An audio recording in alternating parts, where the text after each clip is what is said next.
तू हमारा चला गया। अरे पड़े जब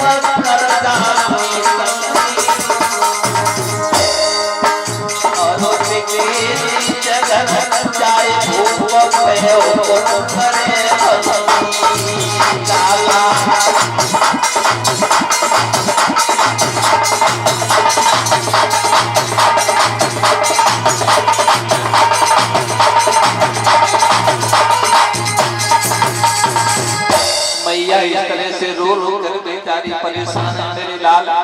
अरे हम तेरे सिवा नहीं रह सकते, सारे दुख सहन कर सकते हैं, लेकिन बिना तेरे नहीं रह सकते मेरे लाल। मेरी माताओं, जिस मैया का अकेला लाल हो वो भी रोष में पड़ा, उस मैया के कलेजा पर क्या बीत रही हो। तब तक बाबा माली आ गया। माली ने समझाया, रे मैया तेरा लाल सर्प ने काटा है और तू अपने लाल को ले जाकर इसका कोई अंतिम संस्कार कर दे। अरे तेरे लाल की मिट्टी खराब हो जाएगी, लाश फट जाएगी मेरी मैया। अब मैया सोच रही है क्या करूं, मैं अपने लाला को किस तरह से ले जाऊं, कैसे अपने लाला को स्नान कराऊं। मेरे भक्तों,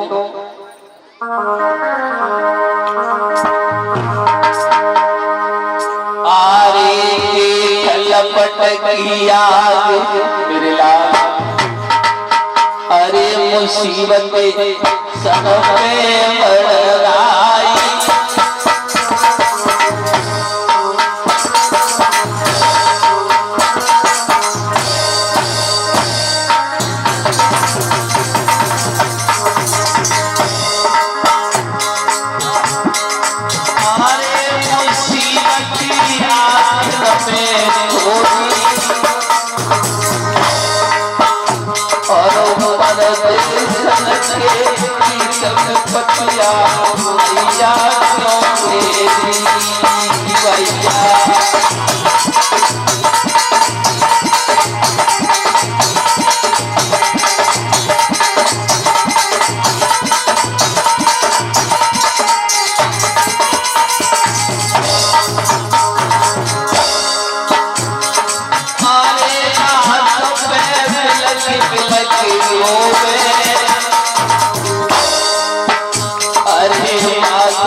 माता रो रो कर अपने बेटा के लाल पर बोले रही है, कहते हैं मेरे लाल आरे काल में आए रे पंचा और कौन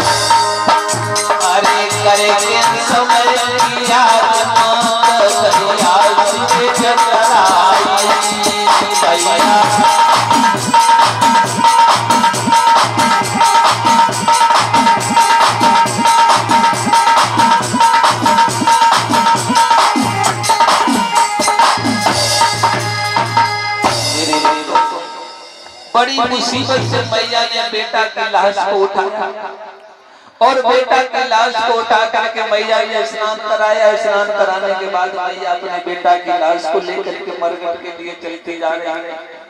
मैया गोद में बेटा की लाश को लेकर मरघट में जा रही है, गिर जाती है, फिर से उठ करके खड़ी हो जाती है, बार बार बेटा को गोदी से लेती है। कोई धीरज बनाने वाला नहीं मेरे बच्चों। अरे मरघट जाए नहीं मैया ले लाश बेटा रे मरघट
रोती हुई मैया अपने बेटा को लेकर के उस मरघट में पहुंच जाती है। मरघट में जाकर के मैया तारा ने बेटा की लाश को जमीन पर रख दिया। चिताओं से लकड़ियों को खींच खींच करके इकट्ठा करने लगे। हरिश्चंद्र ने देखा कौन है ये, दिखाई नहीं दे रहा है, कौन रात्रि विलाप करता हुआ आया। आगे बढ़ के गए, बोले कौन हो? आधी रात्रि के समय शमशान में विलाप कर रही हो, चिताओं को लकड़ियों से खींच खींच करके बिगाड़ रही हो, कौन हो? महाराज जैसे ही पास में पहुंचे रानी तारा ने देखा। मेरे भक्तों कहने लगी रानी तारा, महाराज मुझे आपने पहचाना नहीं? हरिश्चंद्र बोले मैं नहीं जानता आप कौन हो।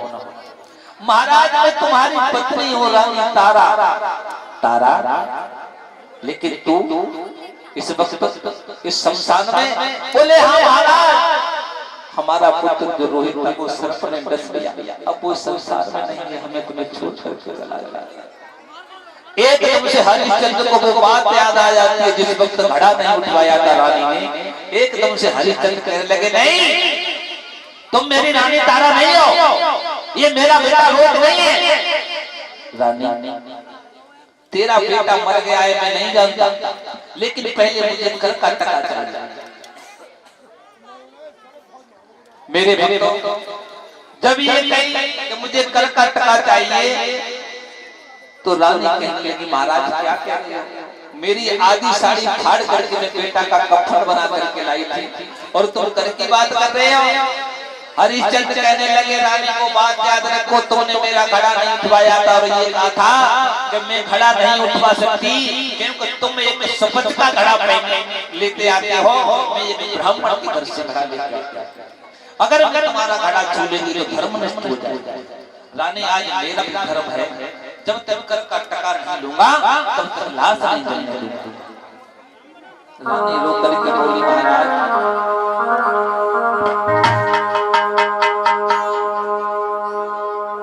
और ये